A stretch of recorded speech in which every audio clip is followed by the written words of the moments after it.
Сәлем баршаға. Бүгінгі видеода біз маңызды сабақ. Бүгінгі сабақ бізде негізгі қыздардың қарсылықтары, неге қыздар қарсылық айтады, және соларда біз утилизация қылу керекпіз қарсылықтарды. Біріншіден, қыздар көбінесе айтады, телефонды көшеде таныссақ бермеймін, таныспаймын, жігітің бар, инстаграм берем, ВК берем, номер бермеймін деп көбісі айтуы мүмкін. Сол біз қарсылықтарға, негізгі қарсылықтарды айтып кетсем, оны сендер дәптерге, қағазға жазып алсаңдар болады. Негізгі қарсылықтар ол көшеде танысқанда жігітім бар, мен сізбен таныспаймын, сіз неге маған жақындадыңыз, мен көшеде таныспаймын, мен қазір жігітім келеді, сені көріп қояды, сізді көріп қояды, сол кезде жаман болады. Ол негізгі қарсылықтар көп кездесетін. Сосын айту мүмкін, бұйырып қалса тағы біз кездесерміз, номерді бере алмаймын, ендігіде көрісіп қалсақ біз сол кезде номер берем деп айту да мүмкін. Олда да негізі қарсылық. Сол қарсылықтарға біз негізгі утилизациялар қылу керекпіз. Біз не дейміз? Мысалы, көшеде танысамыз, жігітім бар десе, сендер айтуларың керек. Жарайды, күте тұр, бірақ біз негізі сенің жігіттің ең жақсы көретін жігіт емес шығар осы жерде. Одан да жақсы жігіттер бар ғой негізі. Сондықтан мен сенімен тек қана сөйлесу үшін мен сенің жігіттің орнын басқым келмейді. Тек біз жақсы сөйлесеміз, жақсы уақыт өткіземіз дейсіңдер да. Сол негізі сөйтіп айтқан қызбен кездескеннен кейін қызды алдыңғы видеодағыдай қызықтырып өзімізге қаратып аламыз. Көбінесе кинестетика қосамыз, далада танысып сөйлеуден бөлек біз қызға кинестетика көп қосу керек. Өйткені кинестетика болмай қыз деген сынбайды, негізгі солай. Сосын қалжыңдасаңдар болады. Жігітім бар дегенге тағы бірнеше пункттар бар. Жігітім бар десе күліп айтасың, мен де жігітім бар, екеуміз көріп қойсақ қазір жаман болады екеумізге дейсіңдер, күлесіңдер де, давай мен сенің номерін жазып алайын, бітті.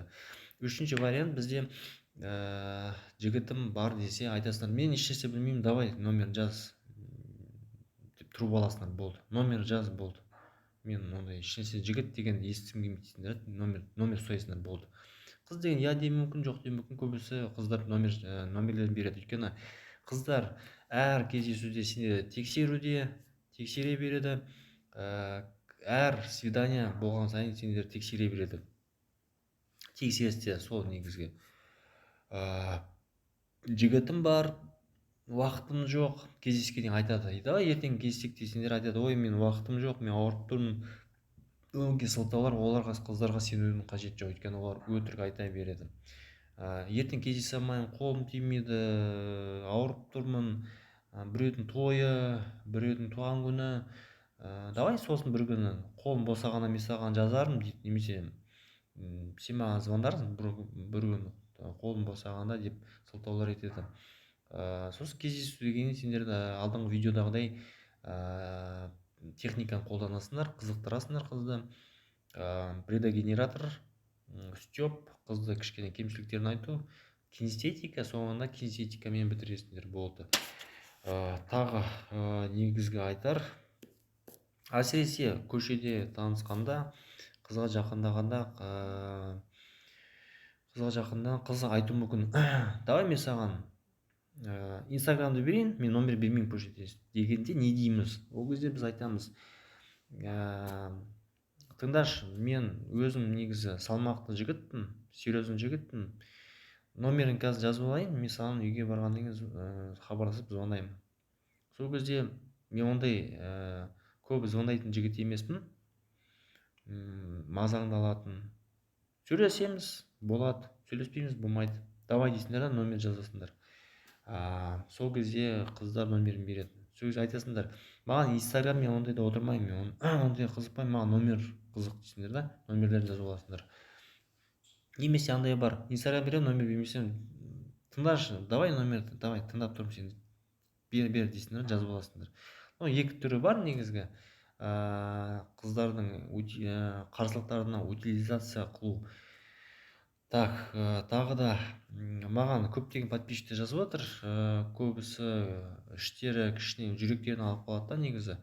Далада танысқанда мысалы бір подписчик жазады маған. Далада таныстым, подход жасадым, екі қызға жақындадым. Екі қызға жақындағанда олар күлкімен маған қарады, издеваться етті. Ана қыздарға не үшін жақындамайсың, бізге жақындайсың, мен таныспаймын деп етеді. Олай көңілге алудың қажеті жоқ. Өйткені ол сендер басында жақындағандарың негізі сендердің ұтыстарың. Өйткені ол басында сөйтіп басталады, бәрі де бізде де менде де сондай болған. Ол сосын кейін сендер көп жақындаған сайын опыт тәжірибе жинайсыңдар. Сол негізгі обработканы етіңдер. Мысалы, не үшін маған жақындадың, анаған жақындамайсыңдар ма десеңдер, айтыңдар, мен бірінші жақындаған адамға ғана жақындаймын. Мысалы, мен саған жақындадым, сен маған ұнап қалдың, болды. Ұнап қалдым дей беріңдер. Мен сенімен сөйлескім келеді дегендер, номерлерін жазып алыңдар, болды. Неге анау қыз десе, айтыңдар, мен оған жақындағым келмейді дейсіңдер, болды. Көптеген жігіттерде қорқыныш пайда болады, әсіресе екі қызға жақындағанда. Екі қызға жақындай беріңдер, бәріне жақындай беріңдер. Екеу болсын, бесеу болсын, 10 болсын, қорықпай жақындаңдар. Ішінде ұнайтынға жақындасына айтасыңдар. Негізі бұл неде өздері қалай жақындайсыңдар, соны зерттеп көріңдер. 10 қызға алдыңғы видеода айтып кеткендей, 10 қызға былай, 10 қызға былай. Ол қалай? Сендердің типтеріңді білу керексіңдер.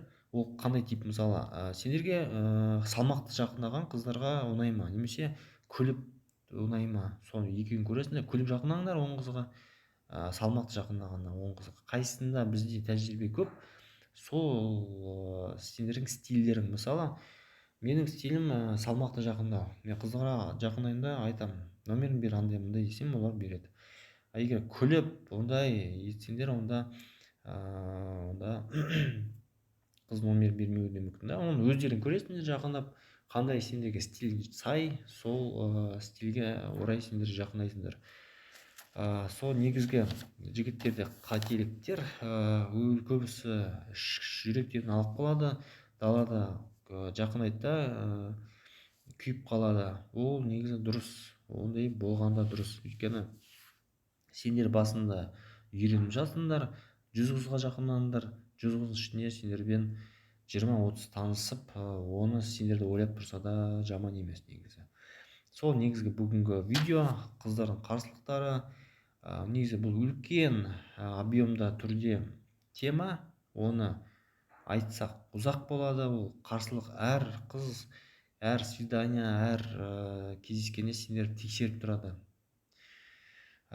Тексергенде бірінші тексерулер, олар қай жақта жұмыс істейсің, не істейсің, немен айналысасың деп сендер сол нені қызықтыру керексіңдер. Қызықтырып, жұмыстарыңды жақсы жерде істейтіндерін айтыңдар. Сосын тағы не қарсылықтары? Сол негізгі қарсылықтары солай. Екінші кездесуге шақыруға етіңдер, созбаңдар.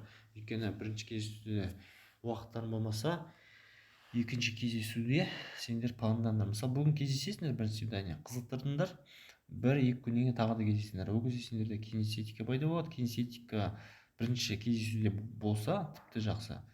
Әрине, қазір қыс қой, әрине машинамен жүрген адамдарға өте тиімді. Жаяу барып қызды тоңдырып алмаңдар. Далада жүргенде ұзақ жүрудің қажеті жоқ. Өйткені қазір суық. Қыз тоңып қалса, онда екінші рет кездесуге шықпай қояды. Жылы жерге отырасыңдар, шай ғана сакарып бересіңдер, ешнәрсе алмайсыңдар, қызықтыра бересіңдер. Қыстырып тұрып шыққаннан кинестетика тиіп сөйлеп қызықтырыңдар, сөйтіңдер. Сол бүгінгі тема негізі бізде қыздардың қарсылықтары, отказ, возражение дейді орысша. Соларға бізге утилизация қылып қалай сөйлеу керектігін сіздерге айттым. Сол негізгі былай істемеңдер. Әрине, былай істеудің қажеті жоқ. қызбен кездескенде жігітім бар дегенде иә жарайды, ренжімеші деп кетудің қажеті жоқ. Ол кезде ондай жігіт қыздарға не үшін керек, қыз ойлап қалады да, ондай жігіт маған не үшін керек деп, мысалы жігітім бар деген кезде кетіп қалатын. Ол қыздар негізі ең мықты жігітті таңдайды, ең мықты самец дейді, ең мықты жігітті таңдайды, бой бермейтін, өзінің айтқанын істететін. Мысалы андай заң, қыздан біз алмаймыз, қыз береді өзі. Біз өзіміз алу керекпіз негізі, қателесіп отырмын. Қыздан біз өзіміз алу керекпіз, қыз негізі былай ашылмайды. Сондықтан біз қыздан өзіміз қызықтырып етіп өзіміз алу керекпіз негізі. Солай қыздар ешқашан бірінші жақындамайды, бірінші таныспайды, оның ренжудің қажеті жоқ, олар сөйтіп жаратылған.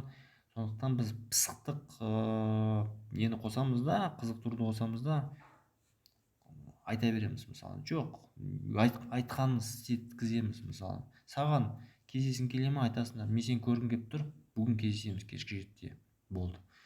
Рұқсат сұрамаймыз, қолың бос па, не істейсің деп созудың қажеті жоқ. Нақты кездескеннен кейін біз өзімізді обработка жасаймыз, қызды қызықтырамыз, кинестетика, сосын әрі қарай сендерге қызы ғашық бола бастайды. Сол негізгі бүгінгі видео. Тіркеліңдер. Енді күн жылығанда мен далада подход, қыздарға танысу туралы подходтарын жасаймын. Сол кезде сендерге көресіңдер қалай дұрыстап жасау керектігін. Танысамай ұялып жүрген жігіттерге онлайн курс әрине болар. Келісеміз, WhatsApp-па жазыңдар. WhatsApp астында келісеміз, сендерге толық мағлұмат үйретіп беремін. Әрі қарай біз практикаға, егер Алматыдан болсаңдар, Алматыдан практика өткіземін. Сол негізгі видео, әлі талай видео бар, жазыламыз, тіркелеміз.